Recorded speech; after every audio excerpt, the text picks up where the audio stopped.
yes. He gave me the freedom to live life on my own terms.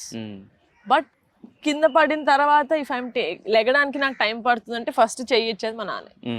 ఎలాంటి lineup ఉండాలనుకుంటున్నారు? అంటే వచ్చిన సినిమాల నుంచి బెస్ట్ అనుకుంటున్నారా, లేదంటే ఇలా వెళ్దాం స్కేల్ పెంచుకుందాం, లేదంటే కమర్షియల్ ఫార్మాట్కి వెళ్దాం, ఇలా ఎలా ఏమన్నా ఉందా మీ lineup?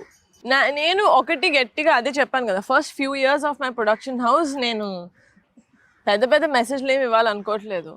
I just want a film to be full entertainer.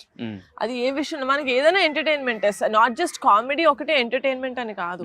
నేను ఆ క్యారెక్టర్స్ తో పాటు స్క్రీన్ చూసేటప్పుడు నేను 100% స్క్రీన్ లోకి వెళ్ళిపోయినా అంతే. So those the kind of films. నన్ను కూడా చాలా మంది వచ్చి మీరు ఏ జానరాలో చూస్తున్నారు నెక్స్ట్ కథలు పిచ్ చేయడానికి అంటే, నాకు అట్లా నేను అలా వాల్స్ ఏం పెట్టుకోలేదు. I just need the story to be honest. ఒకటే ఏం చూస్తా అంటే కొంచెం రిలేటబిలిటీ చూస్తాను నేను.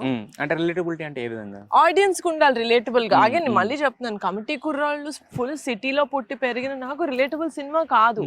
ఎమోషన్ నాకు రిలేటబుల్, ఫ్రెండ్షిప్ అనేది నాకు రిలేటబుల్. అలాగే నెక్స్ట్ వచ్చే సినిమాల్లో కూడా either fun has to be relatable or ఓ నేను ఎక్కడో విన్నాను, ఓ నాకు ఇలా తెలుసు. ఆ రిలేటబిలిటీ మన స్క్రీన్ లో చూసినప్పుడు ఉండాలి అంట.